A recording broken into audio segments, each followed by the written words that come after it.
welcome. Today, we had a little incident with Guy. Yeah, can respawn now. Um, Fortunately, we found a wizard who was able to help out with that.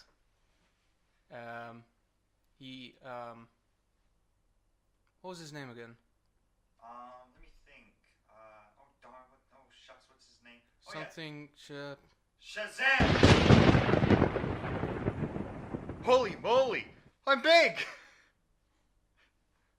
Well, that's Dawn of discussion.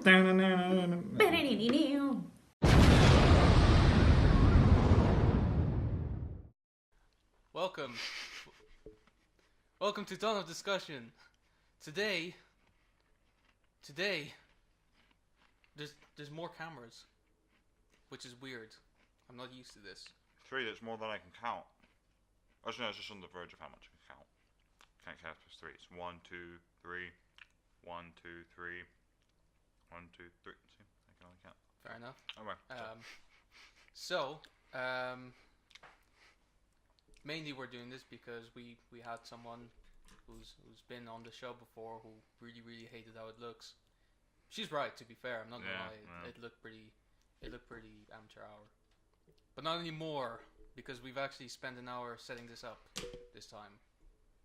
So, today's topic, we'll get to it in a second. First, we should probably talk about this because as of the day of filming, yesterday.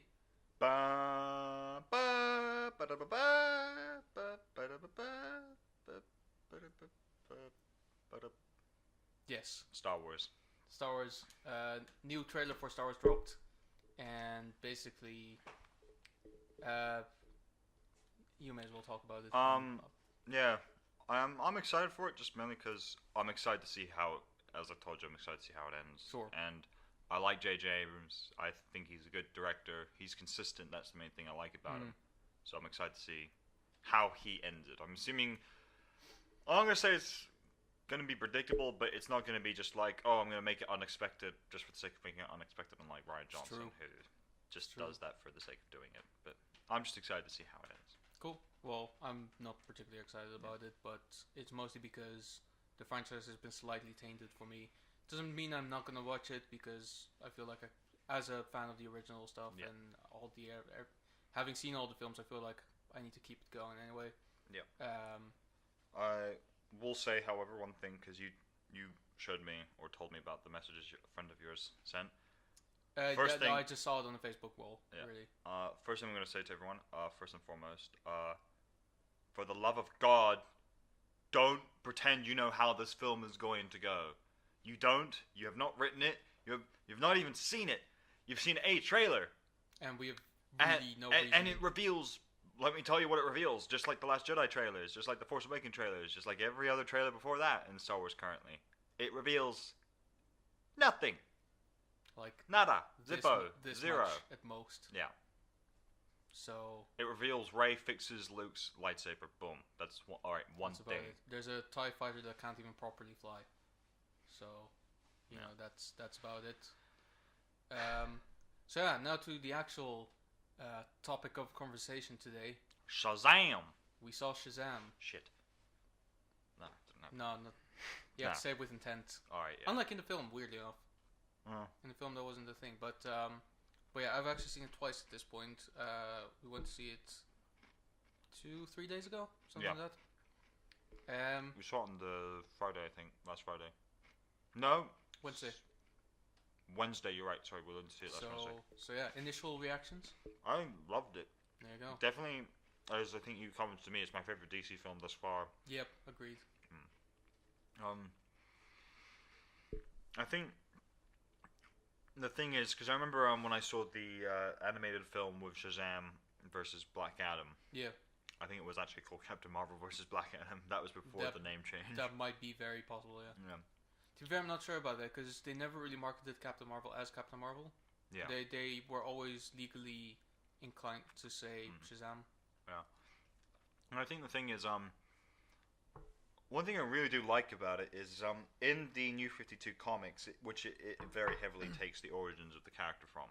pretty much panel by panel. Pretty much panel by panel. But the one thing I like is I prefer the movie more to the comic, weirdly enough, because in the comic, Billy is painted as a very bratty, bitchy, like kid. Sure. Like he just hates everything and everyone. And this, you kind of get that, but it's more toned down, and you feel more heartbreak for the kid because all he really wants to do is find his mom. Well, yeah, but his mom isn't in the comics, is it? Yeah, she wasn't in the comics. That wasn't there. It was just him being. Because I remember there was a distinct panel where he was pretending to be like a nice foster kid who was being taken in, and then the woman in charge of the foster orphanage or whatever it is just basically said, "You better not screw this up." It's like, "Yeah, I got it, okay." And I was like, I kind of cringed at that because I didn't like it. But in this one, I actually felt like, okay, there's more. I liked it because there was more heart to this. Yeah, because the foster parents were like overly nice and trying to be very inclusive by bantering on each other. Yeah. I will say Billy Batson's mom is probably one of the worst things about the film. Oh yeah. The actress was just not very good. Yeah. I feel like all of it just kind of went very, I don't want to say convenient, but it kind of came to that where it was like, oh, he needs to lose his mom. Oh, she just loses him at the fanfare season with the police and just goes, they can do a better job at taking care of him than I could. Literally because he found the police to take care of them and find his mom. That is the only basis of that statement. Yeah. But that was pretty much the only thing that I didn't like about it. Yeah. I think everything else was stellar. I think because I know the whole point where Billy's like foster brothers and sisters come is like, we've found out stuff about your mother, and he just assumes she's died, which I think everyone was kind of assuming, like, oh, she died. Oh yeah, no, for sure. Which obviously is the predictable route, but as predictable as it would have been, it felt like it would have been better because obviously there would have been emotional weight, but it wouldn't have been like such a shitty reason. It's like, oh, I just left you there because, well, the police could do a better job at raising you, but they didn't. I agree. They didn't raise him. They were looking for you. Yeah, well, I agree, but I also find it kind of powerful that he actually, besides the fact that scene wasn't very good, it is very powerful for his character that he actually found his mom and said, true. I won't be happier with you, even though that was my goal. I would be much happier with the people that I have, or rather found me at this point. Yeah. I think mostly concerning Freddy as well, because he didn't really interact with the other ones up until that point. Yeah. He like interacted with Mary like for a brief moment before that as Shazam, but yeah, but that's about it. Yeah. Let's be honest, Mary was probably the nicest, like the most awesome foster kid. Yeah, and I think what was the other girl's name? Darla. Like Darla was probably the second one that got the most like screen time in the sense that she was there. She was the most affectionate towards Billy. She's the most affectionate in general. Yeah. Out of anyone in the entire DC extended universe, she is the most affectionate person. You can imagine adorable as hell. The moment like Billy walks into the Hall of Justice and he's like got like, these are like my foster brothers, and then you've got Mary's like, hi, and they all nod, and Freddy goes hi, and they all nod. Pedro, hi, and they all nod, and what was the name of the Asian? Eugene. One? Eugene goes hi, and they go no, and then Darla goes hi, and they go aww in unison. Except for Batman.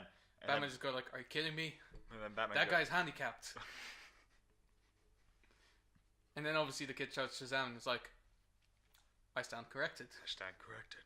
And he's like, "Yeah, so do I, without crutches." And he's like, "Actually, standing is for losers." And then he starts floating. Yeah. And then Batman just grunts even louder. Man, I really want to see that now. I know it's just a small moment, but I cracked up at it so much in the trailer, and I just loved it still as much in the film, is when he picks up the Batman big figurine and goes, "I am Batman." And just, "Get him, Batman!" Oh, man. I love that moment. That film was so full of great jokes in terms of like making fun of other existing superheroes already. And also himself in a lot of ways. Like it's very, because the moment where he goes, "Speak my name and you will inherit my powers." What? Shazam. And he's like, because, let's be honest, it's a stupid name. Who wouldn't laugh at that name? I mean, besides the fact that the wizard asked him to touch his staff. He's like, touch it, okay? You know what? I didn't really stop and think about the fact that really doesn't make it better. No. Because the moment he said that in the film, I was like...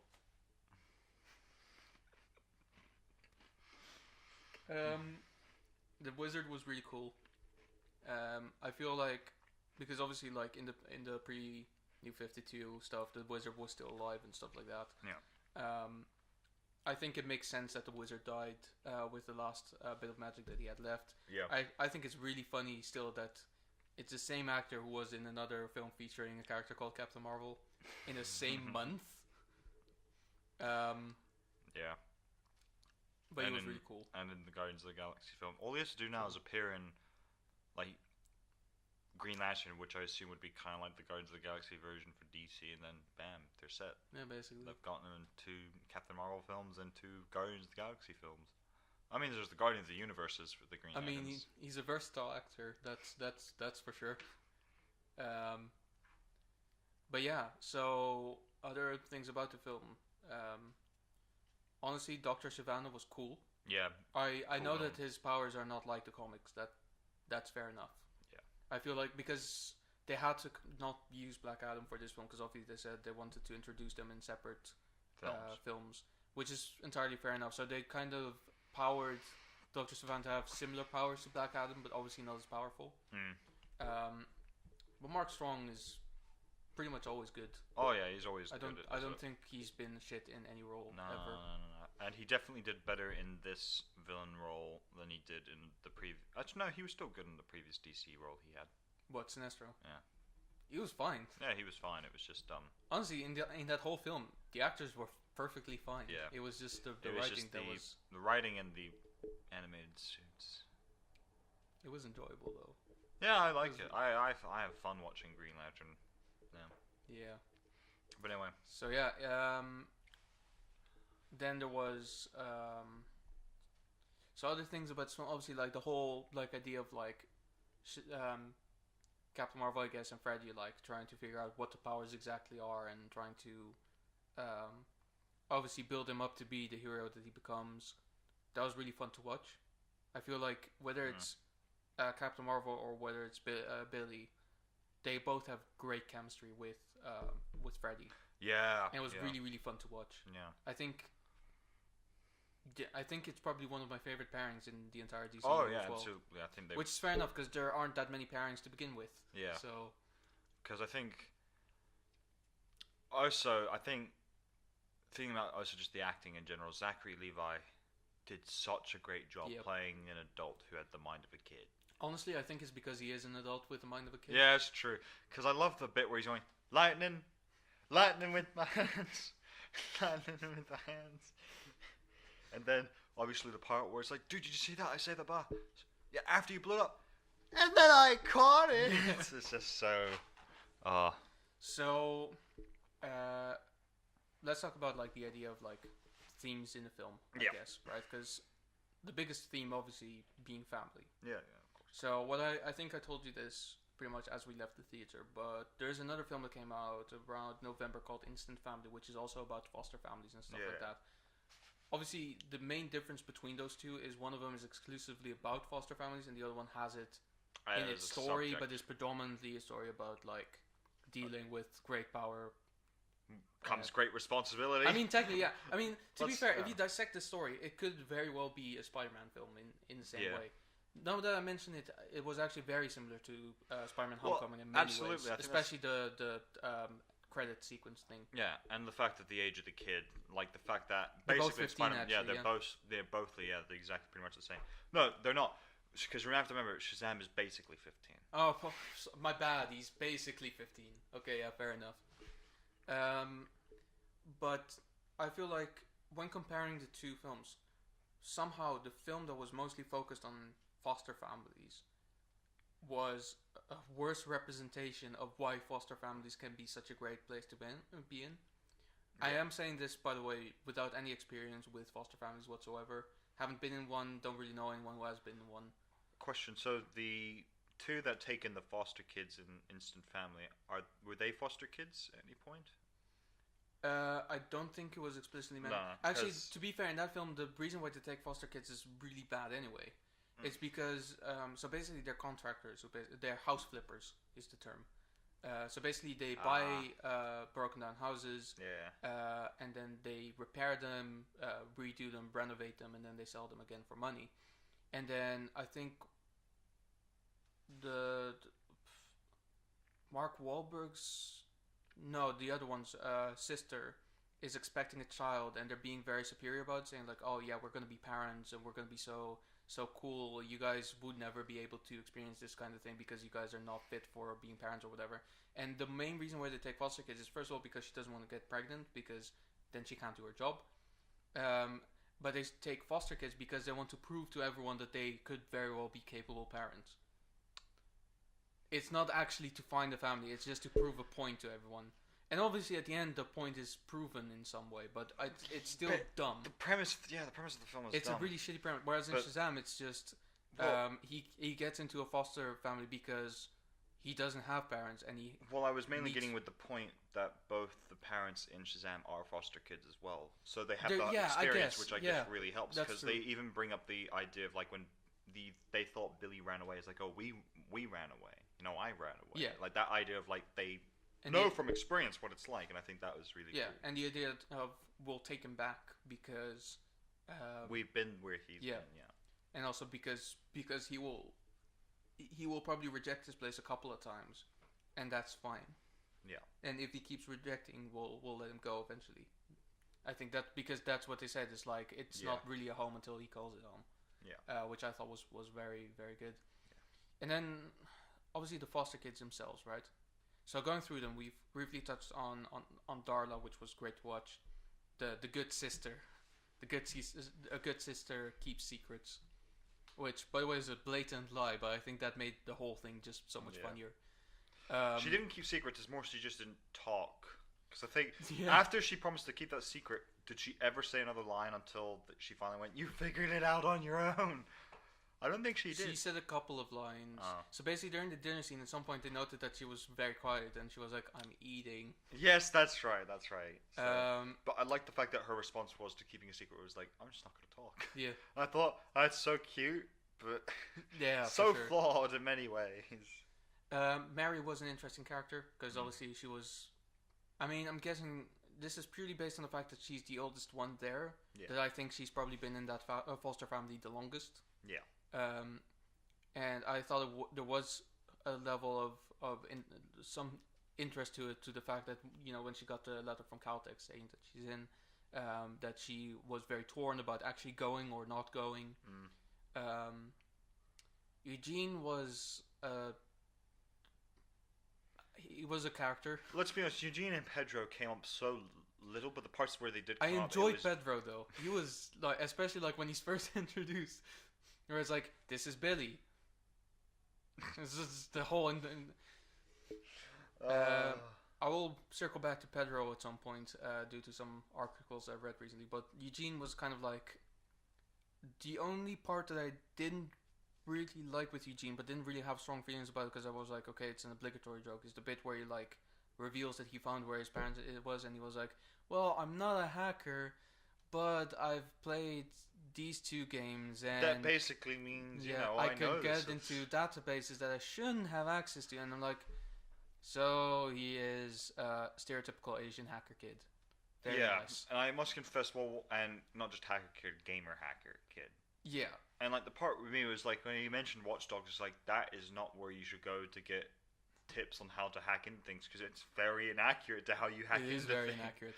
Things. It's literally you press a button that's practically the same button every time on your phone as well, which also most things you hack into is not through your phone. Also, it requires the city to be connected to some sort of intelligent AI grid that Philadelphia obviously isn't. Yeah, it's Philadelphia. I love the names as well that they kept bringing up for him. Captain Philadelphia. That's Captain Sparkle Fingers, and he's like, no, that's not my name. And the Red Cyclone was another one. That was probably the coolest. That was a decent name. That was a decent name. And I feel like it's a reference, but I kind of probably. I would like it would have been. You know what? It would have been cool if they called him like Red Tornado. That would have been a cool Easter egg or reference. That would have been cool. But did you notice the name of the school? Fawcett's? Yeah, Fawcett College. Yeah. Which is very very nice touch. Yeah, it was a nice touch. There's actually a lot of Easter eggs and references in this film. Yeah, there's a lot. The tiger was the main one that kept coming up because he had an hyper intelligent tiger at one point as like a ally. Yeah, true. Talkie Tawny. Yeah, Talkie Tawny. Um, Because the thing is to remember, like, what there are. If you look at the Shazam family, there's currently 6 of them. yes. I guess, and there's meant to be 7 words. I guess you could technically say either Talkie Tony would be the 7th, or Black Adam, which would be interesting. I don't think he would be. No, I don't think. Because, let's be honest, if Black Adam is going to be introduced, he will be the ruler of Kahndaq. Yeah. And I don't think he will leave his Yeah. throne like that. I It would probably be Talkie Tawny, because I don't see why they wouldn't do. Yeah, I think what would be cool, just sort of throwing out what I would like to see, but obviously in the end, you know, if they do it differently, that's awesome. But I think it would be Yeah. great when they do the Black Adam meets Shazam film. It'd be great is if Black Adam does come looking for Shazam, and he meets the entire Shazam family, and they all go like, yeah, we beat the 7 deadly sins, and then he just beats them all. But yeah. And then leaves, and then Billy's like, I've got to face him alone. And then he faces him alone, and then he wins. Then that would be like a good, like... Well, here's because an also, interesting like, thing. it's a good way to set up Black Adam as a main, big, Yeah. bad villain if he beats the entire Shazam family single-handedly. Well, the thing is, I don't know if this is as the film is. I read this thing about the New 52 version that apparently, basically the power of Shazam is shared to whoever is in control of it at that point, right? Yeah. So if only Billy is in control of it, he has the full powers of Shazam. Yeah. If he and Freddy are both in the Shazam version, they're splitting the power. Yeah, Right. So if they're all 6 of them are using it, they only use 1/6 each of the power. Yeah.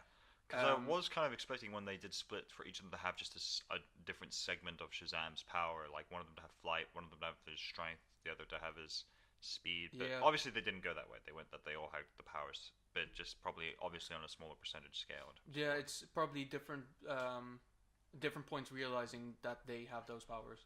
It was also probably them because if you look at it, some of them were particularly using certain ones. So for example, Pedro was using strength mainly. Yeah.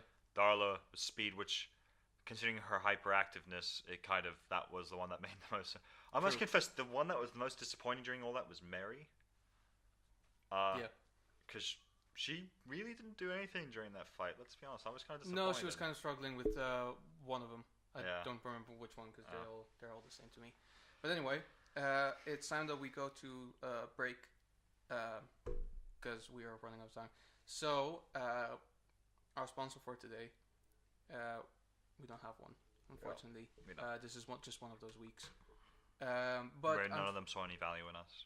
well, which- you know, fair enough. I mean, but yeah, we do have some questions sent in by viewers. So let me read these out for you.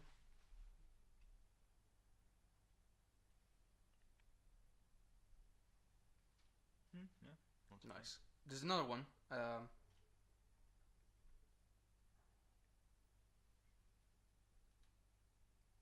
They get really depressing at this point. We'll be back after the break when we actually talk about how this film relates to the rest of the universe. So we're back, and basically what we should probably talk about now is how this film kind of Fits into the rest of yes. DC.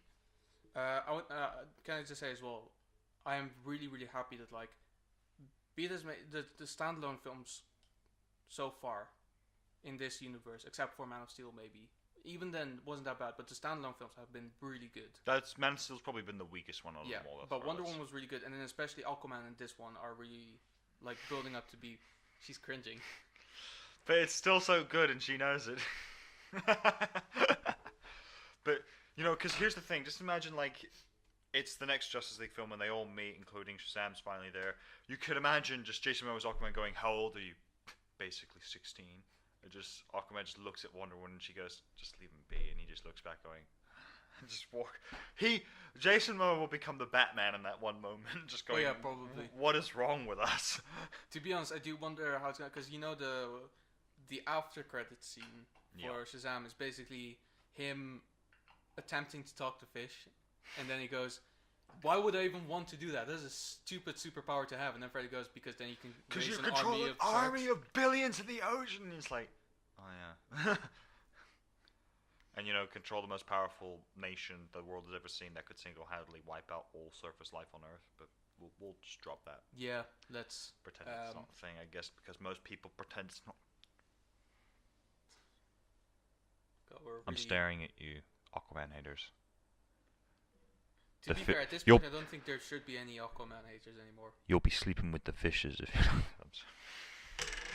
Alright, one horrible pun and done.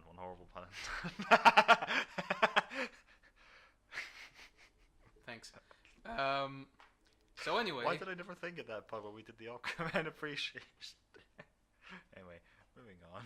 I'm not sure. Anyway, moving back on to Aquaman Shazam. Aquaman. So, sorry, Shazam. We're talking about Shazam today.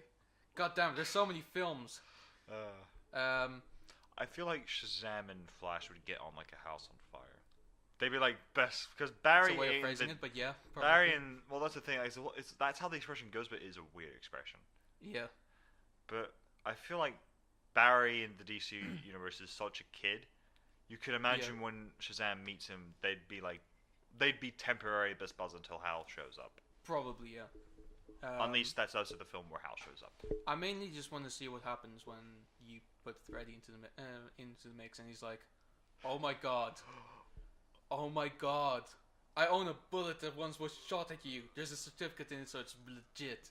And he just shows Superman, and then Superman goes, "That's crime scene evidence, son. You shouldn't have that." And he's like, "Unfortunately, that currently probably can't happen because Henry Cavill is no longer with DC." True. Unless they recast, which, no offense to Henry Cavill, I kind of hope they do. Unless he comes back. Well, I mean, I know who I'd like to see.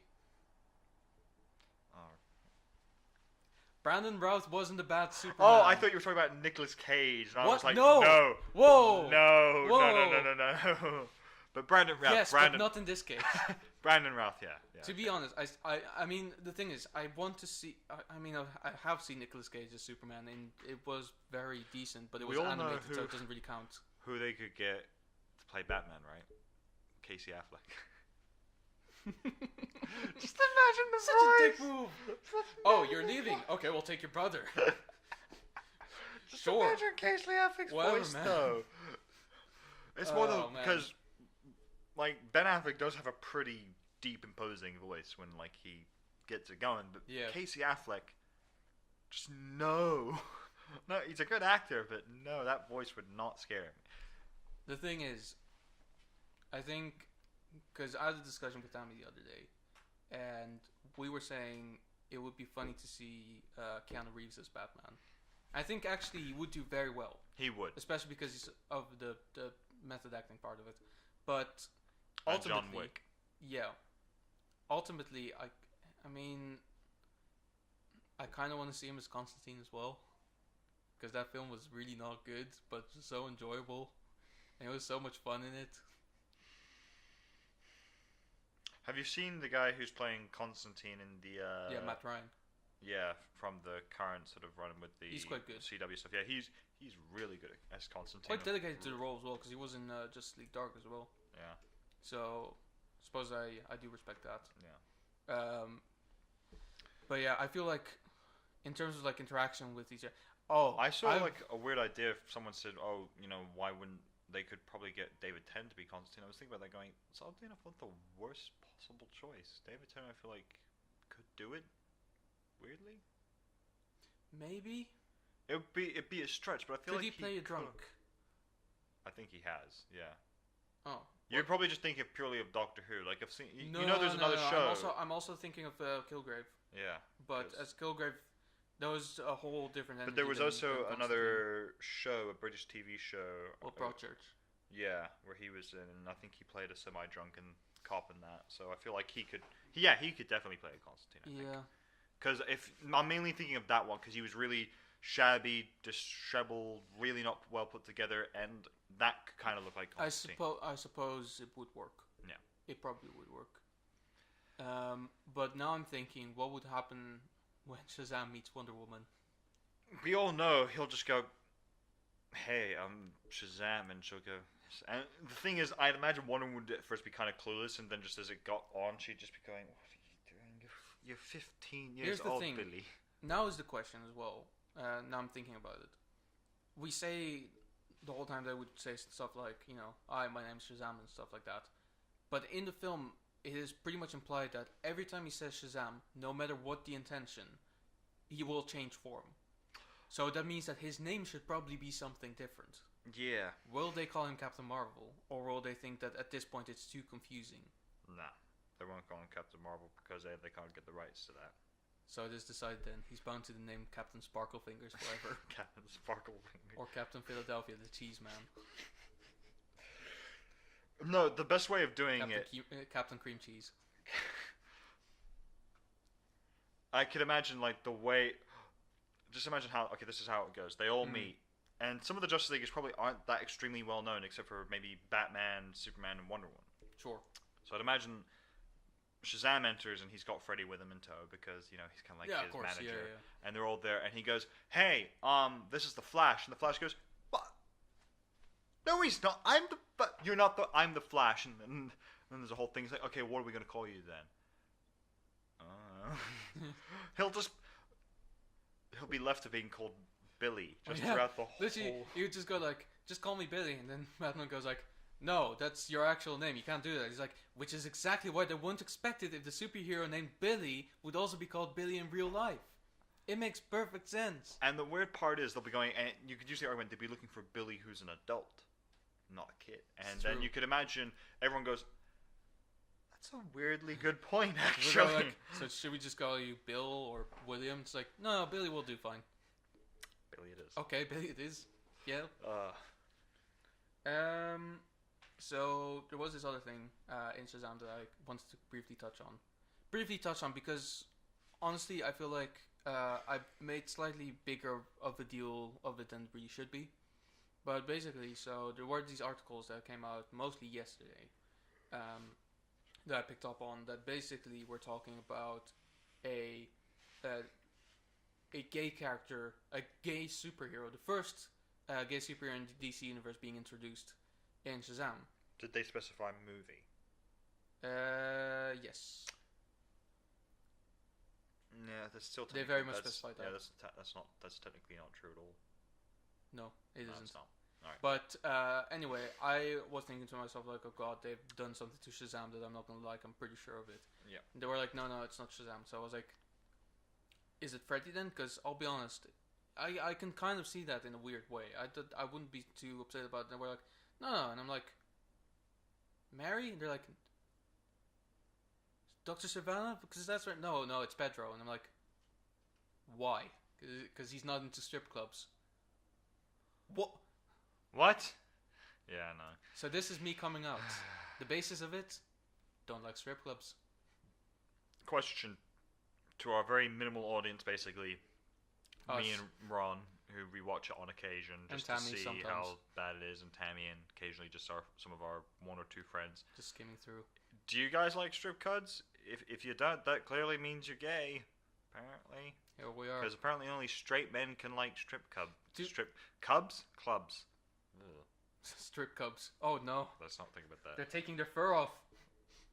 It's kind of hot. But also they're minors, so it's not really cool. All right, let's not. No, Unless it's the baseball team, in which Shut case up. they're not. Okay, You're taking whatever. a for yourself. Okay, whatever. To be fair, according to the internet, you are probably gay on the basis of a lot of things, so it's not particularly. But in this case, it was very much about that. So I've got two articles here. The first one is from Gay Star News, which obviously, if anyone's going to write an article about it, this is probably the first one to do so. And they write, DC's new superhero film Shazam features a hunky new gay superhero. ... Probably. So at least they acknowledge the problem. They acknowledge the fact that it's a chance implied, but not. I think that's the thing, because as we kind of agreed, it is obviously implied. That's what he means. But the fact that once again, it's that same thing where fans blow things out of proportions. It kind of taints it. Yeah. Because it's meant to be, I'm pretty sure it's the studio going like, hey, yeah, he is. It's cool that we're including him. All right, so back to Shazam. No, let's talk about him. So the film of which is strictly about this guy. You want to talk about this character who gets, 5 minutes of screen time? Yeah. Pretty much. No. Shoot it here to Shazam. Exactly, and so basically, it explains here, during one scene, as the family of foster kids escape the film's villain, grown-up Billy transports the family out of a cave and into a strip club. Which, if you haven't seen the film, can be very confusing. Oh, so it's not a cave, it's the Rock of Eternity. True. Please. Even if it was a cave, it's not a cave adjacent to the strip club, because that would be a very weird placement for one. But I see it work. As the kids are leaving the strip club, Billy's brother, Pedro Peña, played by Jovan Armand, remarks nonchalantly, "Not my thing." This one line led fans to assume Pedro is Shazam's gay or potentially asexual character. So they kind of turned around by saying he's potentially asexual at this point, which isn't even necessarily true. But I like the fact that they say this line led fans to assume. Yeah. So we're assuming now, Yeah. when we literally told last year that we shouldn't do that anymore. Yeah. So I love that DC introduced a gay Latino superhero on the big screen, said one fan on social media. Another tweeted, "Can we discuss the fact that Pedro is gay?" Yes, we are. Here we are, discussing it. To which, if I were on Twitter, I'd just respond, "Can we talk about how great the film is instead, considering that's what the film is about?" Can we just talk about the fact that there was a wonderful montage about him discovering his superpowers with a lot of fun jokes in it, featuring "Don't Stop Me Now" by Queen, which worked really well. Me now, having a good time. Also, preceded by him calling the security guard moron, to which he said, "It's moron." It was so sad. I love that moment. It's just such a sweet moment. Honestly, if you've ever worked at a school, not even, you just have sympathy for this guy. And then because it's not even just that. It's like, teachers will get your name wrong. You'll get teachers' names wrong. Everyone. It's always in a school environment. You never really get anyone's name wrong. At workplaces or anything. True. But it's always at school for some reason. And I feel like it's because of the fear of getting it wrong. You don't want to get anyone's name wrong, but you know you will, because of the fear. What? I don't know. Sure. So there's another article here by Comic Book Resources, which, by the way, is a shit resource that no longer really explains anything well. Yeah. No. Just want to say one quick thing.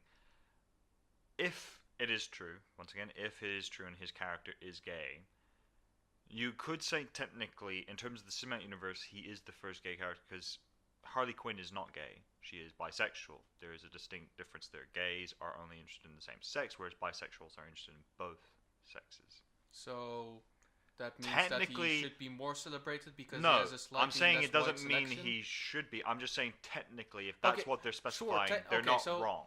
Technically, they're not wrong. Technically, it's correct, but at least we should then acknowledge the fact that he's not the first LGBT whatever. He's not the first LGBT superhero or character in DC without, because even before Suicide Squad, no, because Wonder Woman came out after Suicide Squad, and even he's not even then, because Wonder Woman's filled with an island filled with women, and you just kind of have to assume, like if you assume with him, well, technically Wonder Woman is, but the whole island, that's true. Like you have to assume quite a few of them are lesbians. Some of them are either straight, some of them are either straight with nothing else. Because technically, most of them have never seen a man before, so they wouldn't know what their feelings is towards one unless they actually. But then they were really hostile towards Steve Trevor, so yeah. Unless they weren't attracted to that particular man, which is also very legitimate. Okay. You know what? Let's go with it. That's fair enough. So once again, this article isn't. If it's once again, they're being somewhat weirdly careful with the wording because they're saying superhero, and technically Wonder Woman is not a gay superhero. Once again, she's bisexual. Whereas the Amazons aren't technically superheroes; they're war. It's a weird thing where they're being careful, but they're also being wrong and being right. It's a whole thing. So this article reads: after Deadpool 2 broke new ground by giving Negasonic Teenage Warhead a girlfriend, the rest of the superhero movie landscape is trying to catch up in terms of LGBTQ representation. Spider-Man Far From Home has cast transgender actor Zach Barrick as one of Peter Parker's friends, and Marvel's Eternals is all but confirmed to have a gay male lead, which I don't really know anything about, but that will come soon, I'm sure. In Warner Brothers' so-called DC Extended Universe, it might not be. So-called whatever. We're still waiting to find out whether Wonder Woman 1984 will acknowledge Diana's inherent queerness. It already has.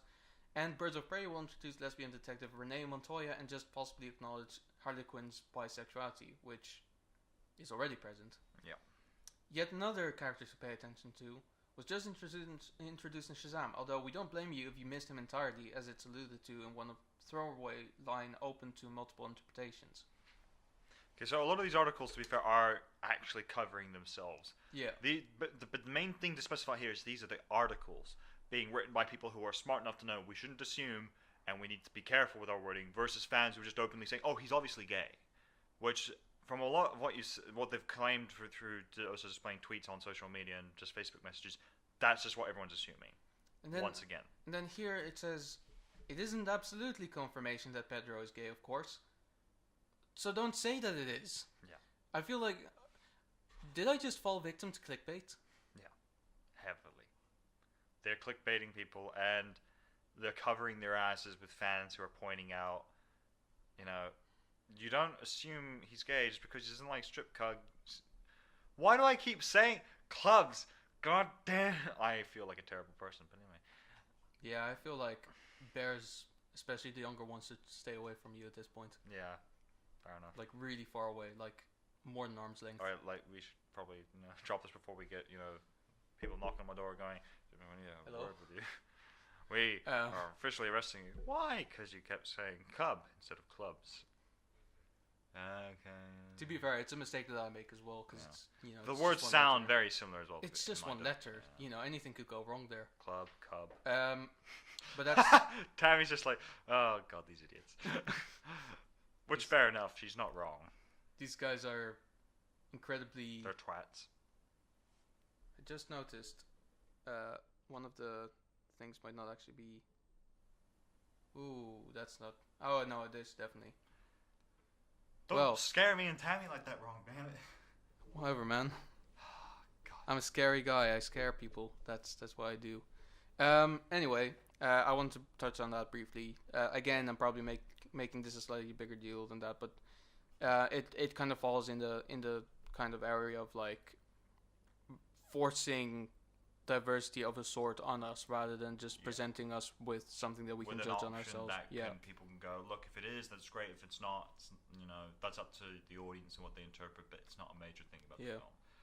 I will say just one thing I am looking forward to, because I assume at this point Warner Brothers is getting pretty lucky with their films and are probably going, we can probably keep trucking along a little bit longer and see how it goes. Probably, yeah. I imagine they will do another Justice League film now at this point. I don't see why they wouldn't, to be honest. And I can honestly say I hope that there is going to be flirtation between Wonder Woman and Shazam, because I just hope that she doesn't know that Billy is a kid. And then the moment she discovers, there's a brief moment where she goes...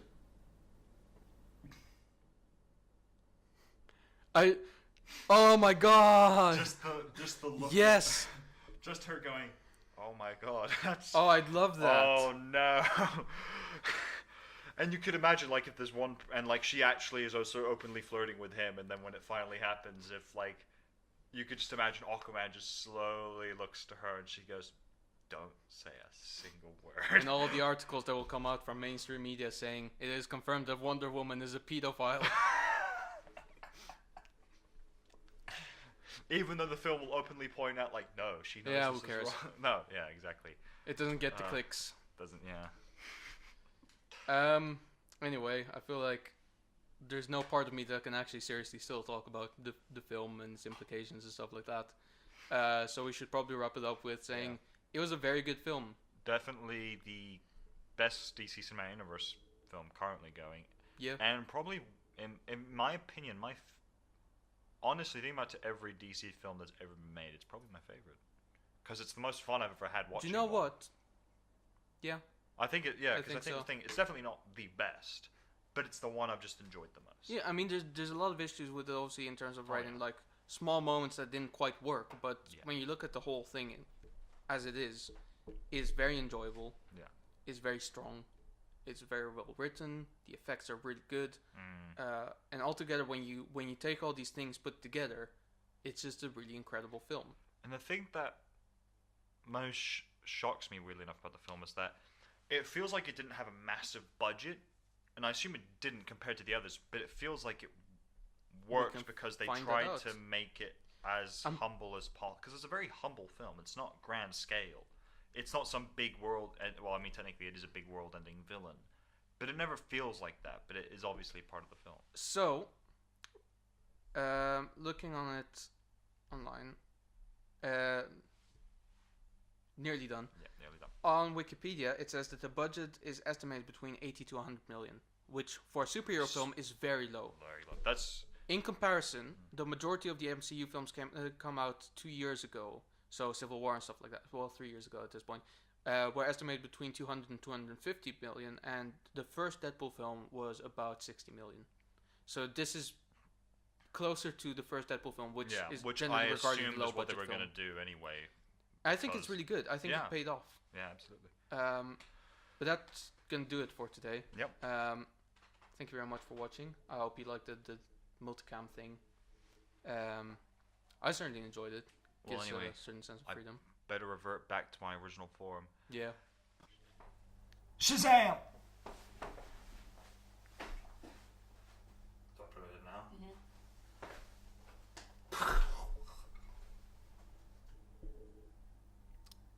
I can't actually do that. Thanks guys for watching. We'll see you next week. Bye. Yeah, that makes more sense. Cool.